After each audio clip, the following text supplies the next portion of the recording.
라는 작가가 쓴 마음의 평안, Peace of Mind라는 책이 있습니다. 그 책 내용 가운데 보면 젊은 주인공이 지혜롭기로 소문난 한 노인을 찾아가서 자기의 소원을 말하는 장면이 나옵니다. 노인은 그 청년에게 이렇게 물었습니다. 그대가 이 세상에서 꼭 이루고 싶고 꼭 소유하고 싶은 소원이 무엇인가? 라고 물었을 때 청년은 마치 대답을 준비해 가기라도 한 듯이 이렇게 대답했습니다. 첫째는 건강이고, 둘째는 재물을 얻고, 세 번째는 미모, 네 번째는 재능, 능력을 말하는 거죠. 능력, 다섯 번째 권력, 여섯 번째는 명예입니다. 라고 대답했습니다. 그러자 노인이 그 말을 듣고 있다가 이렇게 대답했습니다. 이복의 젊은이, 그대가 원하는 소원하는 모든 것을 다 가진다 할지라도 그대 마음속에 평안이 없으면 그 자네가 얻고자 하는 모든 것들은 자네에게 아무런 의미가 없다네.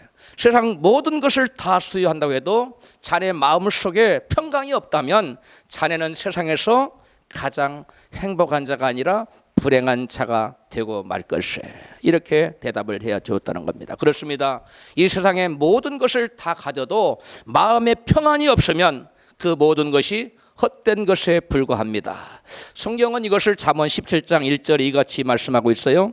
같이 읽습니다. 집에 진수성찬을 차려놓고 다투는 것보다 누룽지를 먹어도 마음 편한 것이 낫다. 공동번역에 여기서 마음 편한 것이 peace and quiet인데요. 우리 개역 성경에서는 누룽지란 말이 안 나오는데 공동번역에는 이 누룽지란 말도 나오더라고요. 우주를 통달하는 지식을 가져도 세상의 모든 부요를 다 누려도 권세가 하늘까지 닿는 권세를 가져서도 거기에 여러분 평안이 있지 않습니다. 그런데도 불구하고 거의 대부분의 모든 사람들은 재물과 실력과 권력과 명예를 추구하는데 온 정력을 쏟아붓고 있습니다. 그러나 이 모든 것을 다 소유한다 해도 평강이 없으면, 그 마음에 평강이 없으면 마치 모래 위에 화려한 집을 짓는 것처럼 아무 쓸데가 없는 것입니다.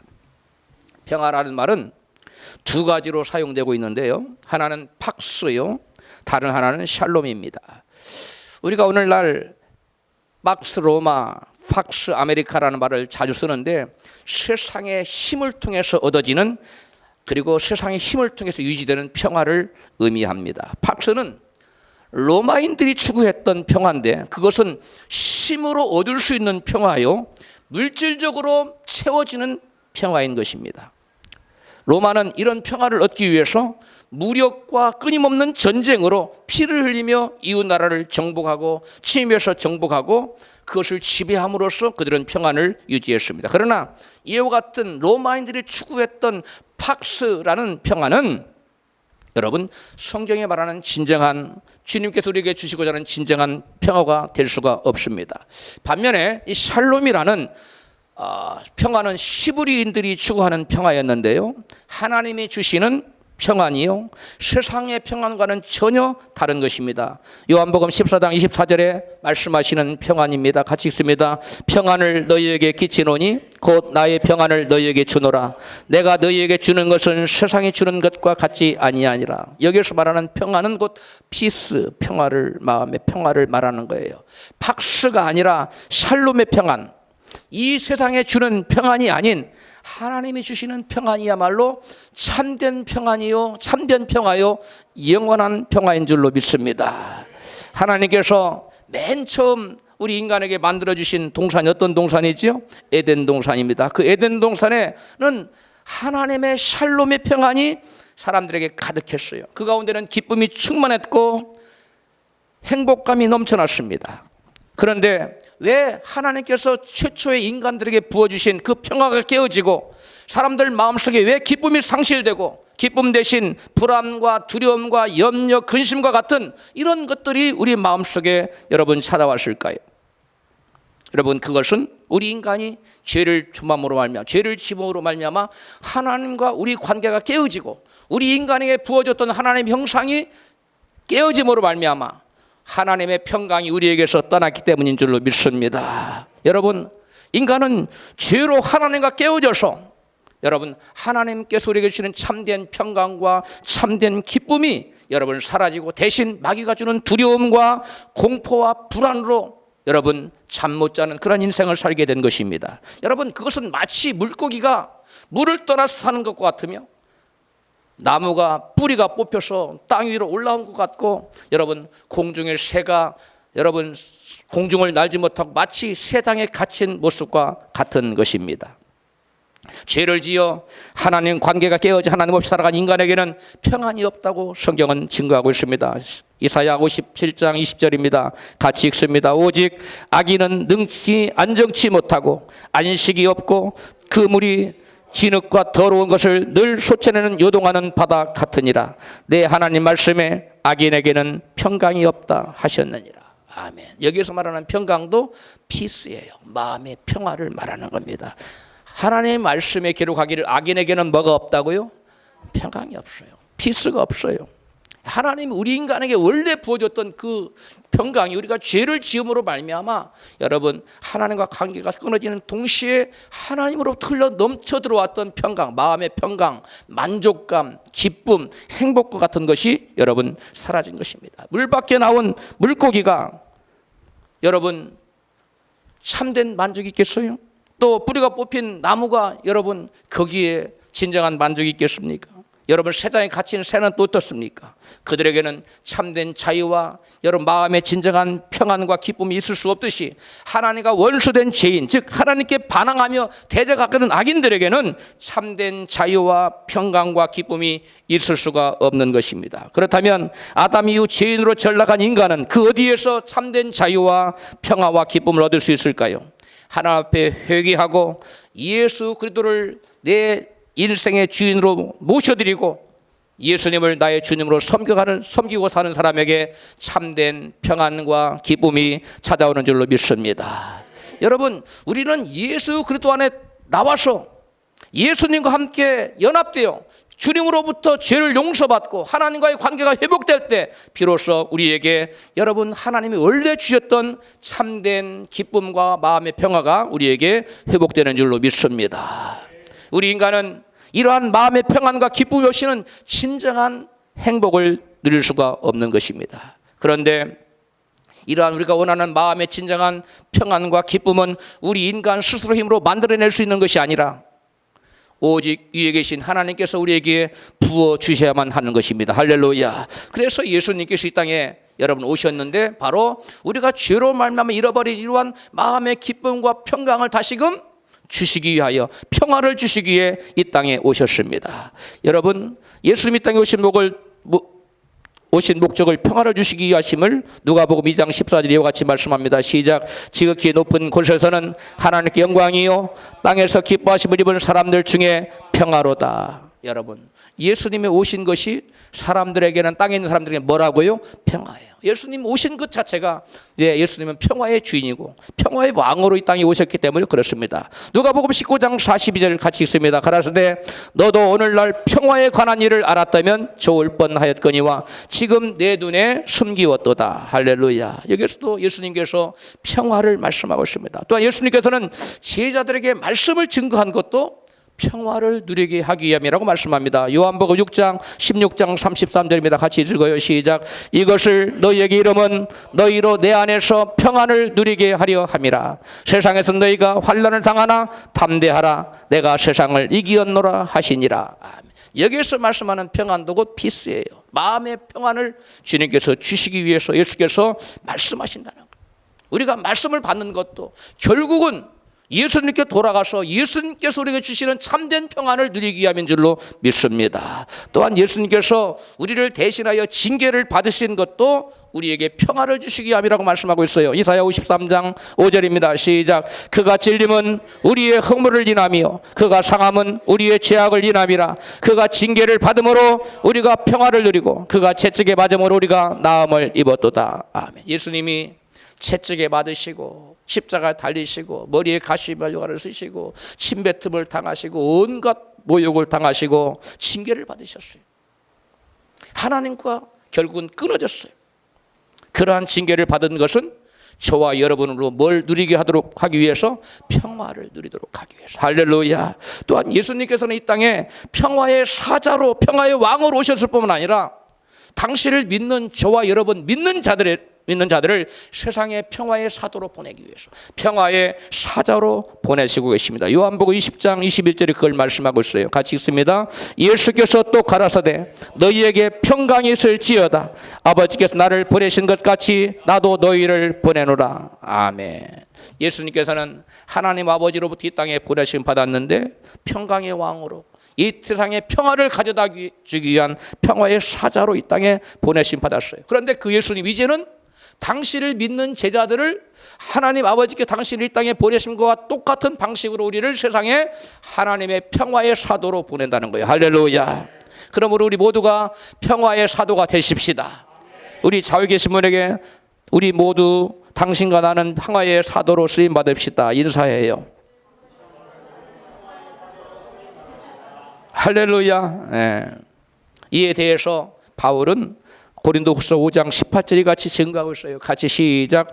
저가 그리스도로 말미암아 우리를 자기와 화목하게 하시고 또 우리에게 화목하게 하는 직책을 주셨으니 이는 하나님께서 그리스도 안에 계시사 세상을 자기와 화목하게 하시고 저희의 죄를 저희에게 돌리지 아니하시고 화목하게 하는 말씀을 우리에게 부탁하셨느니라. 아멘. 하나님께서는 예수님을 이 땅에 보내셔서 하나님과 우리 사이를 화목하게 만드셨어요. 그리고 이제는 우리에게 그 예수님에게 주셨던 화목하게 한 그 직분을 그 사명을 우리에게 주셨다는 거예요. 화목하게 하는 직책을 우리에게 주셨다는 거예요. 그리고 그 직책을 감당하라고 우리에게 하나님 말씀을 주셨다는 것입니다. 할렐루야. 그리고 우리가 받은 것은 뭡니까? 하나님께로부터 여러분 화평케 하는 직책을 받았고 그것을 감당하라고 말씀을 받은 겁니다. 할렐루야. 그렇다면 우리가 하나님께로부터 받은 화평케 하는 직책을 잘 감당하려면 어떻게 해야 할까요? 요한복음 20장 21절 같이 읽습니다. 예수께서 또 가라사대 너희에게 평강이 있을지어다. 아버지께 나를 보내신 것 같이 나도 너희를 보내노라. 이 말씀을 하시고 저희를 향하사 숨을 내쉬며 가라사대 성령을 받으라. 아멘. 부활하신 주님께서 제자들에게 평강이 있으라고 말씀하시고 그들을 또 보내신다고 말씀하신 다음에 이어서 하신 말씀 뭐예요? 마지막으로 성령을 받으라. 이게 중요한 겁니다. 그들에게 하나님께서 평화의 사도로 보내시기 위해서 먼저 평강을 주셨어요.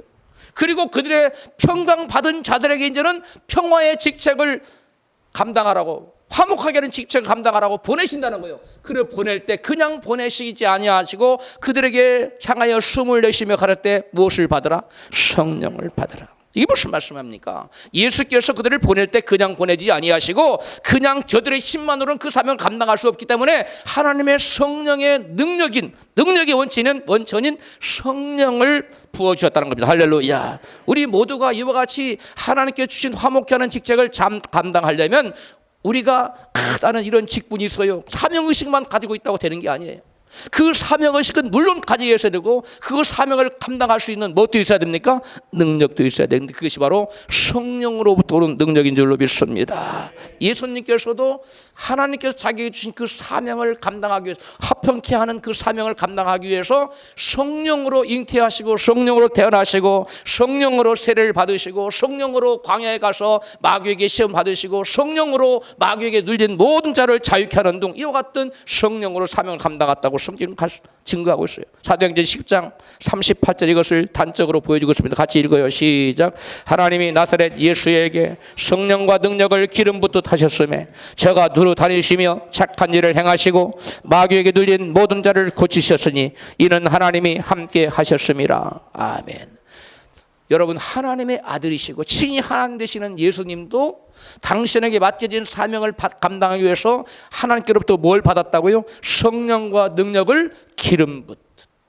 하나님께서 넘치는 성령을 부어주심으로 예수께서 당신에게 부어진 그 화목케 하는 직책을, 그래서 세상의 죄인들과 하나님 사이가 원수되었는데 그 장벽을 허물어 버리고 십자가로 모든 여러분 죄를 다 대신 지시고 여러분 우리로 하여금 하나님께 나갈 수 있는 화목케 하는 길을 열어놓으셨다는 거예요. 할렐루야. 우리도 그러므로 예수님처럼 평화의 사도로 쓰임받기 위해서는 먼저 성령의 충만을 받아서 내가 먼저 기쁨과 평안을 누리는 평화의 사람이 되어야 될 줄로 믿습니다. 내가 먼저 평안을 받아야 돼. 나도 누리지 못하는 마음의 평안과 기쁨을 남에게 전하는 평화의 사도가 여러분 결단코 될 수가 없기 때문입니다. 그래서 오늘 본문 4절에 보면 사도 바울이 빌립보 교인들을 향하여 기뻐하라고 말씀하고 있어요. 같이 읽습니다. 시작. 주 안에서 항상 기뻐하라. 내가 다시 말하노니 기뻐하라. 여러분, 마음이 평안하지 않고 그 누구도 기뻐할 수 없어요. 마음이 여러분 불안한데 기쁠 수 있어요? 기뻐하라는 말은 여러분 평안하라는 말이 여러분 전제되어 있는 거예요. 마음이 평안한 사람이 기쁜 겁니다. 할렐루야. 또 기쁜 사람은 마음도 평안해요. 그래서 기쁨이라는 말이나 여러분 평안하다는 말이나 여러분 그 말입니다. 성경은 항상 기뻐하는 것이 하나님이 우리를 향하신 뜻이라고 말씀하고 있어요. 항상 기뻐하라. 할렐루야. 하나님 우리를 향한 뜻이라고 말씀하고 있는데요, 성령께서 기뻐하라고만 말씀하신 것이 아니라 기쁨과 평안을 누리는 비결까지도 오늘 본문에서 말씀하고 있어요. 사도 바울을 통해서 하나님은 빌립보 4장 4절에 기뻐하라. 내가 다시 말하노니 뭐하라? 기뻐하라. 하나님의 명령이에요. 기뻐하라는 거예요. 우리가 하나님의 자녀로 여러분 구원받고 하나님의 형상을 여러분 본받아 지음받은 하나님의 위대한 하나님의 자녀요, 구원받은 하나님의 자녀인데 여러분 그러므로는 마땅히 하나님 앞에서 뭐 해야 됩니까? 기뻐해야 돼요. 이거 하나님의 명령입니다. 할렐루야. 자녀로서 우리는 마땅히 기뻐해야 돼요. 여러분 자녀가 있는 분도 있고 없는 분도 있는데 여러분 자녀가 기뻐할 때 기뻐요? 아니면 안 기뻐할 때 기뻐요? 마찬가지. 우리 아버지도 마찬가지. 우리가 하나님 앞에서 기뻐할 때, 언제 어떠한 형편 가운데도 기뻐할 때 우리 하나님은 여러분 기뻐하세요. 할렐루야. 그래서 여기 기뻐하라는 거예요. 그 하나는 뜻이에요. 그런데 우리가 어떻게 하면 기뻐할 수 있을까요? 아까 예수님은 한마디로 말씀했어요. 너희가 기뻐하고 평안을 누리는 것, 그리고 그 평화의 사도가 되는 것, 한마디로 뭐면 된다? 성령 받으면 된다. 할렐루야. 그런데 오늘 바울은 오늘 본문에서 그것을 4가지로 풀어 설명하고 있어요. 우리가 어떻게 하면 마음에 기뻐할 수 있고 평안을 누릴 수 있고 평화의 사도로 쓰임 받을 수 있느냐? 바울은 오늘 본문에서는 예수님은 한마디로 얘기했는데 바울은 4가지로 구체적으로 설명하고 있어요. 우리 5절 말씀에 성령께서 가르쳐주시는 기쁨과 평안한 누리는 비결을 먼저 보겠어요. 같이 읽어요. 시작. 너희 관용을 모든 사람에게 알게 하라. 주께서 갖고 오시니라. 아멘. 마음의 평안과 기쁨을 누리기 위해서는 모든 사람에게 뭐 해야 된다고요? 나의 관용을 알게 하라는 거예요. 내가 마음에 여러분 넓은 마음 품고 용납하고 용서하고 이해하고 관용할 때 우리의 마음의 평강이 깨어지지 않는다는 것입니다. 밴데기 소갈머리라고 그러나요? 소갈딱지? 예. 자, 지금 밴데기 소갈머리인지 소갈딱지인지 조그만 해가지고 그 마음이 그래 해가지고는 마음의 평강이 금방 요동하는 물처럼 흔들려요. 그러나 마음이 여러분 넓은 사람, 바다와 같진 않을지라도 호수만이라도 한 사람, 이런 사람에게는, 호수도 넓습니까? 자, 지금 그렇게 넓은 마음을 품은 사람에게는 여러분 언제 어떠한 상황이 와도 마음에 관용이 있기 때문에 여러분 평강이 깨어지지 않습니다. 기쁨도 깨어지지 않습니다. 할렐루야. 우리가 많은 사람에게 이와 같은 관용의 마음, 넓은 마음을 품고 용서하고 이해하고 관용하는 마음으로 마음을 상대를 대하면 하나님께 어떻게 하신다고 말씀하냐면 주께서 가까우시니라. 이 말씀이 왜 붙었을까?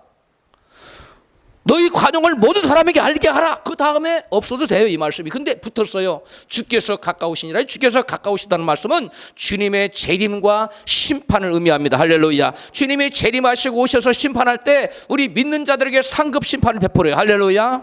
여러분, 그런데 관용을 베풀고 용서하고 품어주고 사랑해주고 한 사람, 나에게 잘못한 사람을 용서해줄 뿐만 아니라 사랑해주고 더 그리스도의 그 빛을 증거하고 이런 사람에게는 하나님께서 관용을 베풀 사람에게는 주께서 가까우신다는 말, 그에게 뭘 베풀겠다는 거예요? 상급을 베푸시겠다는 거예요. 할렐루야. 우리가 여러분 이와 같이 기쁨을 잃지 않고 마음의 평강을 유지하고 살기 위해서는 우리가 마음을 넓혀야 돼요. 반대기 소갈딱지는 깨버리고 넓은 마음을 품고, 내가 understand, 이해한다는 말은 understand이에요.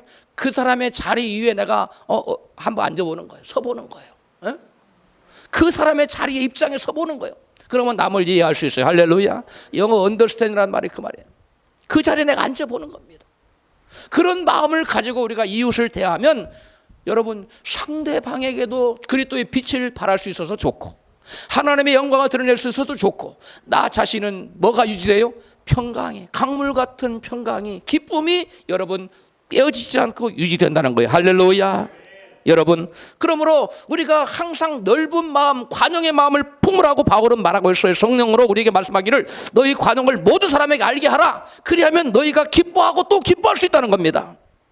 우리가 넓은 마음 품고 관용하며 용서할 때 내 마음의 평화와 기쁨이 깨지지 않고 또 내 마음의 기쁨과 평안을 가지고 모든 사람에게 내 마음에 있는 평안, 주님께서 주시는 평안, 주님께서 주시는 기쁨을 증거하는 평화의 사도로 우리는 쓰임받게 될 줄로 믿습니다. 내가 어디 가나 어떠한 상황 싱글벙글하고 기뻐하고 감사할 때 주변 사람들이 당신 도대체 당신이 믿는 하나님 어떤 하나님에게 예수 믿을 때는 믿지 않을 때는 맨날 찡그리고 남 비판이나 하고 맨날 남 욕이나 하더니 이제는 예수 믿고 나면 싱글벙글하고 남을 칭찬하고 감사하고 하는 걸 보니까 이상하다. 나도 당신이 믿는 예수를 믿고 싶다. 여러분 이것이 바로 여러분 평화의 사도로 쓰임받는 거예요.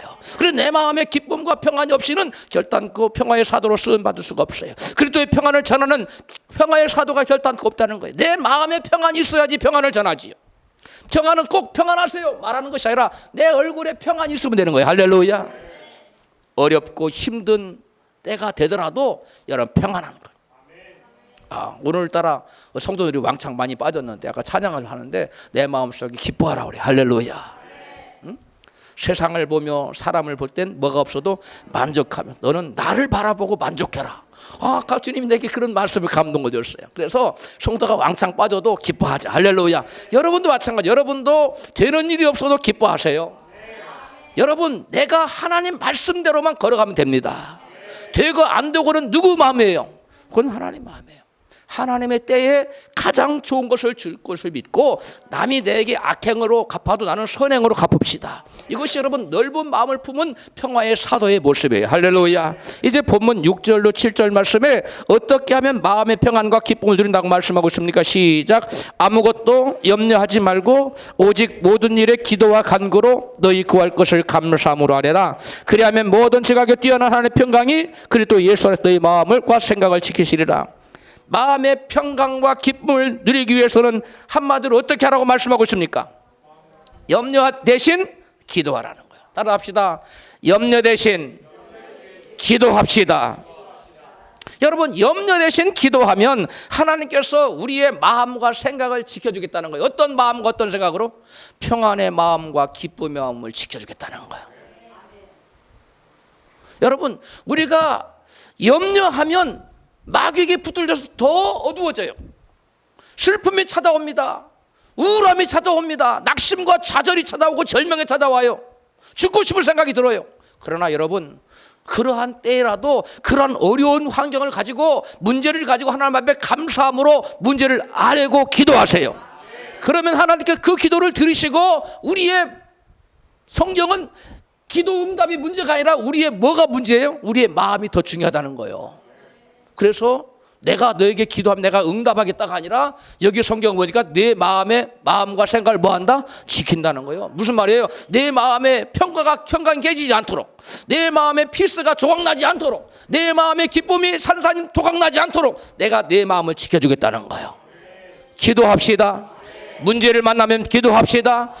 세상 사람들은 문제를 만나면 코를 박고 두 다리를 뻗고 탄식해요. 그러나 우리 예수 믿는 사람은 그게 올바른 태도가 아닙니다. 우리 예수 믿는 사람은 여러분 문제를 만날 때 문제를 가지고 하나님 이런 문제를 만났어요. 이것을 통해 하나님 합력의 선을 이룰 줄을 믿어요 하면서 감사함으로 하나님께 문제를 아뢰면 하나님께 들으시고 하나님께서 우리의 마음의 평화가 깨지지 않도록 시켜준다는 거예요.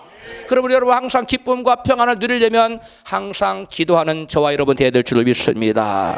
여러분 기도하지 않고는 그 누구도 천하 장사도 41금씩 100번 한 사람도 여러분 마음의 평강과 기쁨 유지할 수 없어요.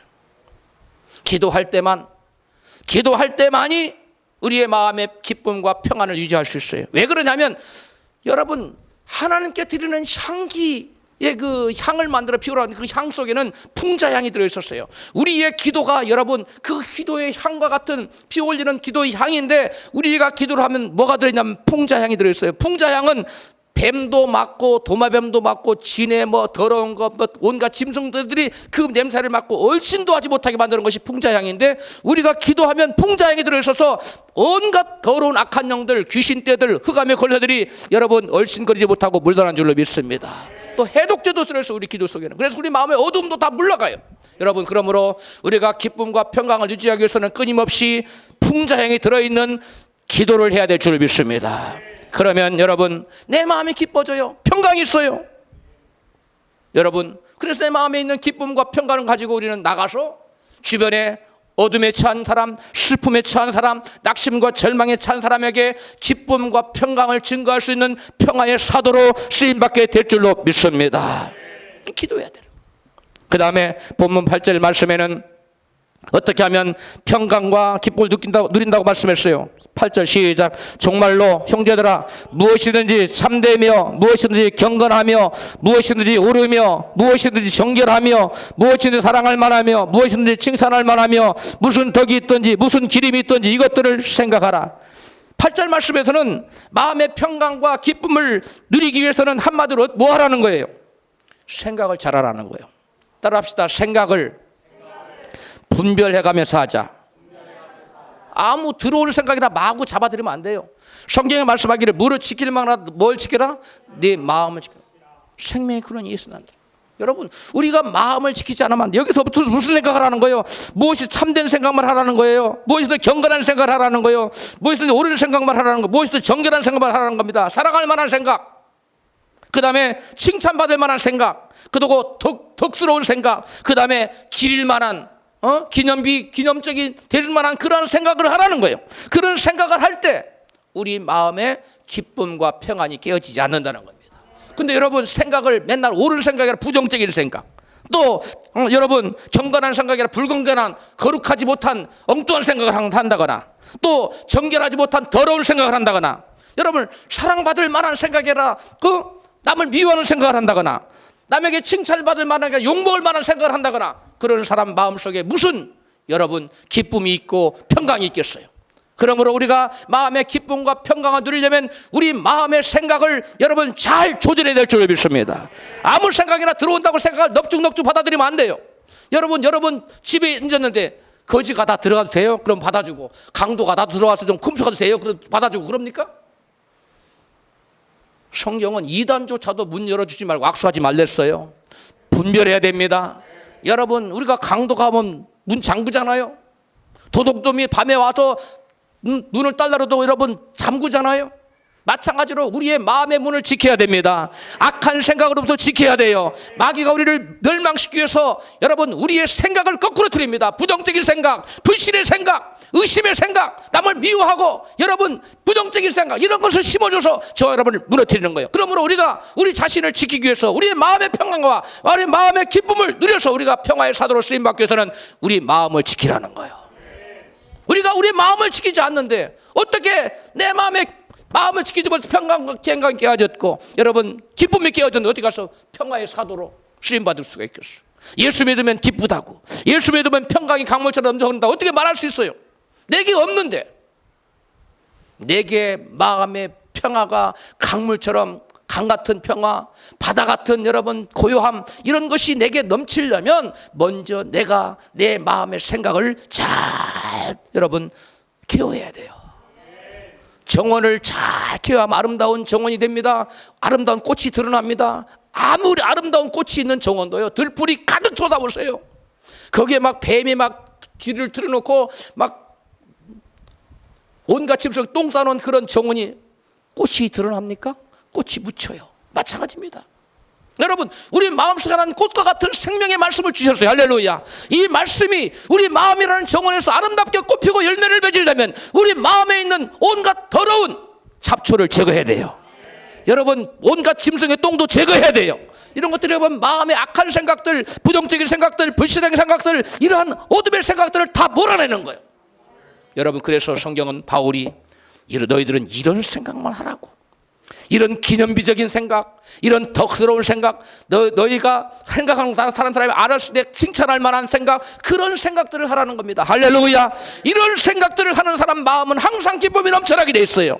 여러분 항상 평강이 넘쳐나게 돼 있습니다. 그러나 여러분 마음을 마귀에게 내어주고 어둠이 들어올 때 오케이 들어와, 또 나쁜 것들을 또 카몬 들어와라, 카민 들어와라, 이렇게 여러분 허락하면 안 돼요. 예수 이름으로 물리치세요. 단호히 어둠의 권세들, 흑암의 권세들, 마귀는 여러분 시도 때도 안 가리고 사람을 가리지 않아요. 모든 사람에게 찾아옵니다. 저에게도 수시로 찾아와요. 할렐루야. 찾아와서 부정적인 생각을 집어넣으려고 그래요. 나도 깜빡 속을 때가 있어요. 그러나 정신을 차리고 보면 사탄아 물러가라. 그러면 그것이 언제 왔느냐 하고 또 떠나가요. 여러분 이런 것들을 여러분 끊임없이 생각을 지키시는 저와 여러분 되기를 축복합니다. 잠언 23장 7절입니다. 대저 그 마음의 생각이 어떠하면 그 유인도 그러한즉. 다 같이 읽어요. 시작. 대저 그 마음의 생각이 어떠하면 그 유인도 그러한즉. 그 사람의 생각이 그 사람을 결정져요. 여러분 그 사람이 기쁜 생각, 평안을 줄 만한, 오늘 빌립보서 4장 8절에 말씀한 그러한 아름다운 생각들을 해나갈 때 그런 사람은 바로 그와 같은 생각을 하는 사람이 되기 때문에 저와 여러분은 그러한 아름다운 생각으로, 믿음의 생각으로, 소망이 넘치는 생각으로 우리 마음 가운데 가득 채워야 될 줄로 믿습니다. 우리가 그런 생각으로 우리의 마음을 지키면 평화의 사도로 쓰임받을 수가 있어요. 할렐루야. 이제 본문 9절 말씀입니다. 시작. 어떻게 하면 9절 말씀에 마음 평강과 기쁨을 드린다고 했어요? 같이 읽어요. 시작. 너희는 내게 배우고 받고 듣고 본 바를 행하라. 그리하면 평강의 하나님이 너희와 함께 계시리라. 평강의 하나님이 어떤 사람과 함께 하시겠다는 겁니까? 내게 배우고 받고 듣고 본 바를 행하는 사람. 바울에게 빌립보 교인들이 뭘 배우고 뭘 듣고 뭘 같이 여러분 봤어요? 하나님의 말씀이에요. 빌립보 교인들이 바울에게 배운 것은 하나님의 말씀인데 그 말씀대로 순종하여 살면 평강의 하나님이 그들과 함께 하겠다는 거. 할렐루야.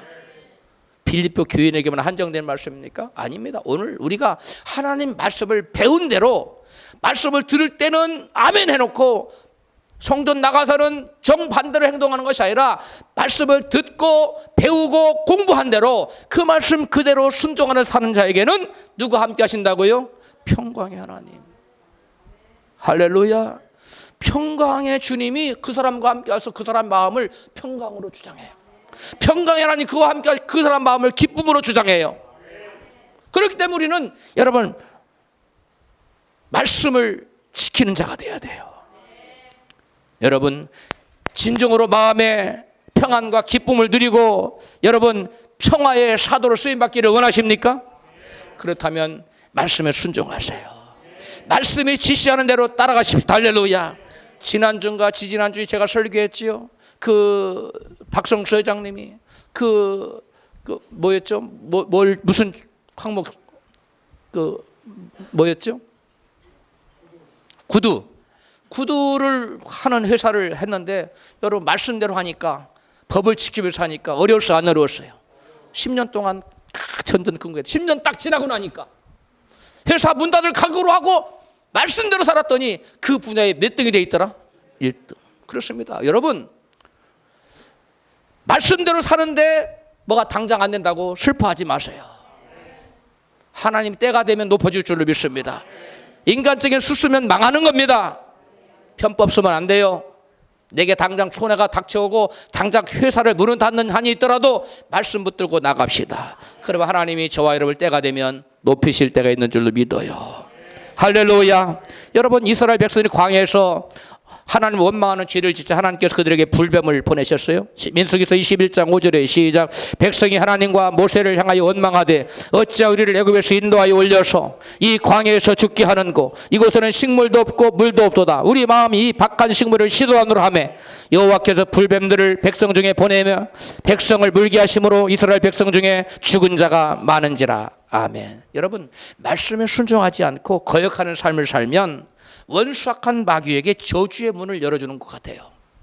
이 중요한 얘기예요. 우리가 말씀을 범하면 누구에게 문을 열어놓는다고요? 마귀.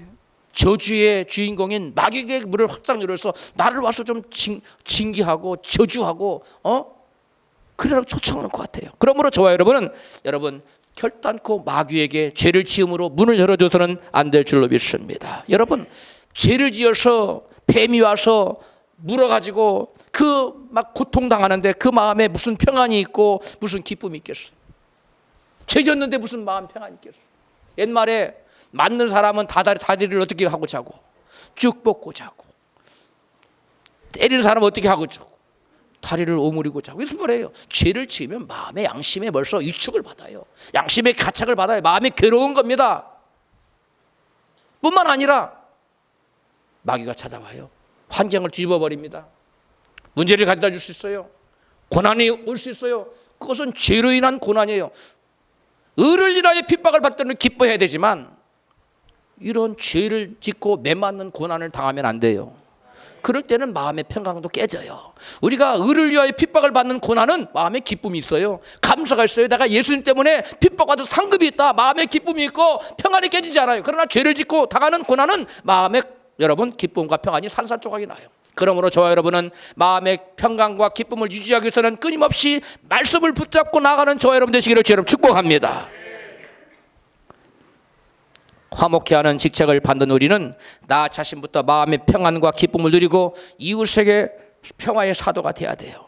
그러므로 내가 화평을 가져오지 못하고 불화와 다툼을 조장하는 사람이라면 나 자신을 점검해 봐야 돼. 내가 과연 그리스도의 제자인가? 내가 과연 하나님의 아들인가?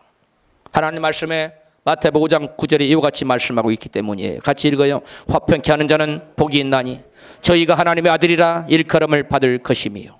여러분, 저와 여러분이 가는 곳마다 불화가 있는 곳에 여러분 화목케 하는 역사가 나타나야 될 줄 믿어요.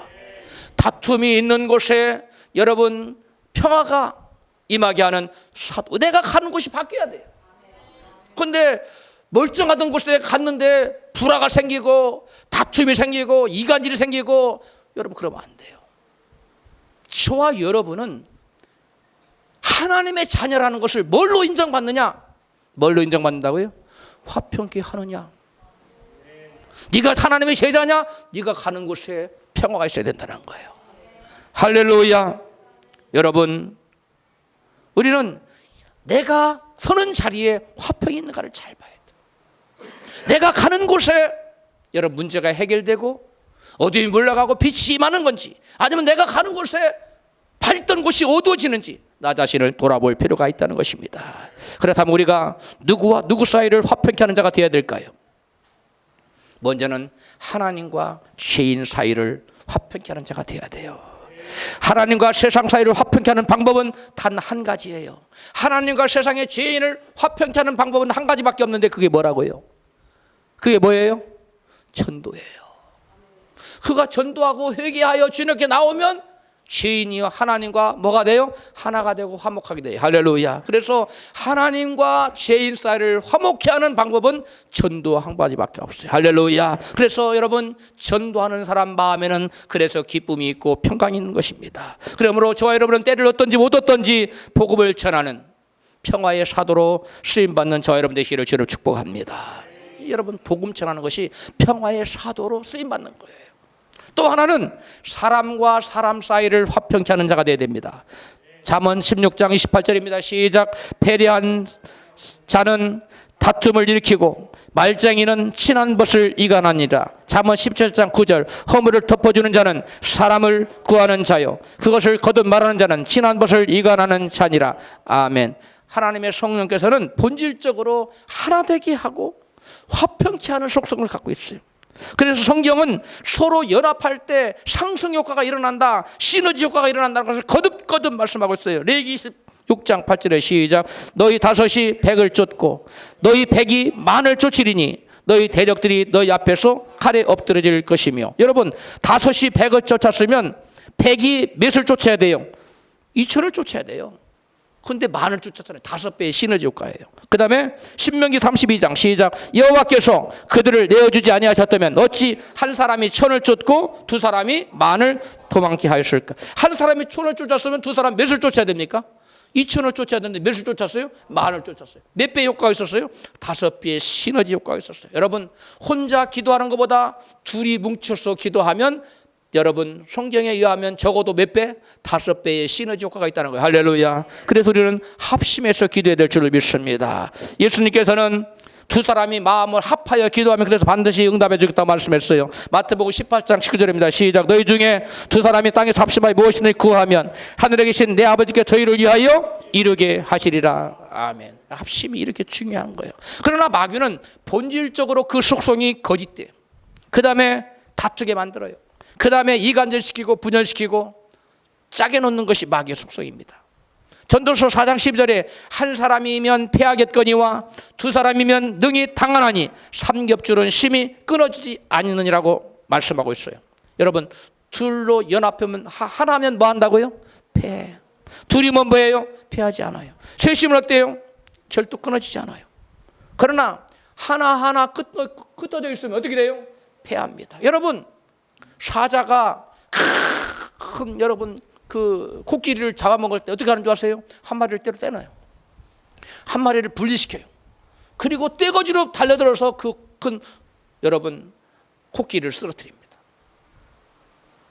마귀가 하나님의 백성들을 무너뜨릴 때 똑같은 방식이에요. 분리시켜요. 우리가 연합해 있으면 결단코 마귀는 우리를 어떻게 해볼 수가 없어요. 그러나 마귀는 하나하나 떼놔요. 이렇게 시험 들게 하고 저렇게 시험 들게 하고 누구한테 이간질시키게 하고 부정적인 말 듣게 해서 짜게 놔요. 그러므로 저와 여러분은 결단코 흩어지면 안 될 줄을 믿습니다.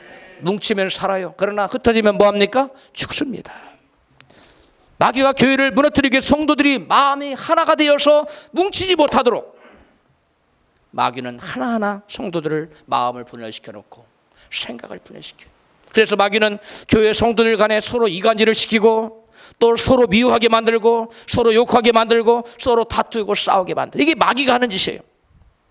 여러분이 여기에 내가 해당된다면 내가 지금 마귀로 하여금 쓰임받고 있구나. 마귀의 종이 되고 있구나. 깨달아야 됩니다. 할렐루야. 교회에 그 누구를 이야기할 때 우리가 이간질시키는 이야기나 뒤에서 수군대는 이야기는 마귀로 하여금 춤추게 만들어요. 교우지간에 서로 다투는 것을 제일 좋아하는 자가 누구일까요? 마귀예요. 그리고 그것을 제일 가슴 아파하는 분은 누구일까요? 그분은 예수님이에요. 성도지간에 서로 미워하고 다투고 싸우는 것은 예수님 가슴에 못을 박는 일이고 교회를 무너뜨리는 일입니다. 이런 일을 하는 사람은 화평케 하는 하나님의 의의 병기가 아니라 마귀의 불의의 병기로 쓰임받고 있는 것입니다. 할렐루야. 그러므로 우리는 여러분 내가 결단코 마귀의 불의의 병기로 쓰임받지 말고 죄의 종으로 쓰임받지 말고 하나님의 의의 병기로 쓰임받는 평화의 도구로 쓰임받는 저와 여러분 되어야 될 줄로 믿습니다. 여러분 평화의 사도 하면 생각나는 사람이 누굽니까? 프란시스. 아시스의 프란시스 하면 저는 생각이 나는데 이 아시스의 프란시스야말로 오늘 본문에 자신의 마음의 평안과 기쁨을 누리는 법을 다 직행한 사람이에요. 예수님 말씀하신 한 가지가 뭐였죠? 마음의 기쁨과 평안을 누리고 사도의 평화의 사도를 쓰임받기 위해서는 너희는 뭐하라? 성령을 받으라. 아시스의 이 성자라고 일컫는 이 프란시스는 끊임없이 기도하여 성령의 충만을 받아 하나님의 음성을 끊임없이 들었어요. 그가 1207년 그의 나이 25살에 마디아노라는 교회의 십자가 아래에서 너는 내 교회를 다시 세우라는 생생한 주님의 음성을 듣고 수도원을 세웁니다. 중세 카톨릭 교회의 그 총체적인 그러한 타락하는 가운데서 프란시스는 끊임없이 기도하여 하나님의 성령의 음성을 듣습니다. 그리고 그 시대에 타락하여 세상에 깜깜한 그 가운데 말씀의 빛을 밝히 들어올린 하나님 위대한 여러분 평화의 사도로 쓰임받게 됩니다. 할렐루야. 그런 뿐만 아니라 이 평화의 사도인 이 사울은 모든 사람에게 자기의 관용을 알게 했어요. 그 다음에 또 그는 어떻게 했습니까? 염려 대신 뭐였습니까? 기도하는 사람이었어요. 또 뭐 하는 사람이었어요? 그의 마음과 생각을 항상 컨트롤했어요. 좋은 생각으로. 그 다음에 말씀에 철저히 순종하는 삶을 사는 사람이었어요. 어느 날 저녁에 누군가가 프란시스의 방문을 노크했습니다. 프란시스가 문을 열자 얼굴이 몹시 흉하게 일그러진 나병 환자 한 사람이 서 있었습니다. 그는 춥고 배가 고프다며 잠시 쉬어갈 수 없느냐고 물었습니다. 그래서 프란시스는 문을 열고 그를 방으로 안내해서 정성껏 식탁을 마련해서 대접했습니다. 밤이 깊어지자 나환자가 다시 춥다며 당신의 체온을 나에게 좀 나눠줄 수 없겠느냐고 물었습니다. 프란시스는 입고 있던 옷을 다 벗고 그 나환자를 꼭 껴안은 채로 잠이 들었습니다. 이튿날 새벽 프란시스가 눈을 떴을 때 방 안에는 아무도 없었습니다. 그제서야 모든 것을 깨달은 프란시스는 나병 환자의 모습으로 찾아오신 주님을, 나병 환자로 예수께서 자기를 찾아오신 것을 깨달았어요. 이것이 바로 우리가 평화의 사도라고 칭송하는, 평화의 사도 인정받는 바로 아시스의 프란시스의 삶의 모습이었습니다. 예수님이 나병 환자의 모습으로 자기를 찾아왔다는 것을 깨달은 프란시스는 그 자리에서 무릎을 꿇고 시를 하나님 앞에 기도를 드립니다. 그 기도가 바로 유명한 평화의 기도라는 시입니다. 기도입니다. 같이 읽습니다. 시작. 주여 나를 평화의 도구로 써주소서. 미움이 있는 곳에 사랑을, 상처가 있는 곳에 용서를, 분열이 있는 곳에 일치를, 의혹이 있는 곳에 믿음을 심게 하소서. 오류가 있는 곳에 진리를, 절망이 있는 곳에 희망을, 어둠이 있는 곳에 광명을, 슬픔이 있는 곳에 기쁨을 심게 하소서. 위로받기보다는 위로하며, 이해받기보다는 이해하며, 사랑받기보다는 사랑하며 자기를 온전히 줌으로써 영생을 얻기 때문이니 주여 나를 평화의 도구로 써주소서. 아멘. 여러분, 이게 성 프란시스가 나병 환자로 찾아오신 예수님을 대접한 다음에 주님께 올린 기도문입니다. 프란시스의 이 기도를 나의 기도로 삼고 나의 삶에 적용시켜 내 자신이 먼저 참된 평화와 기쁨을 누릴 수 있을 뿐 아니라 이웃에게도 내가 드리는 참된 평화와 기쁨을 전해주는 평화의 사도로 쓰임받을 수 있기를 주님의 이름으로 축원합니다. 우리 말씀을 생각하면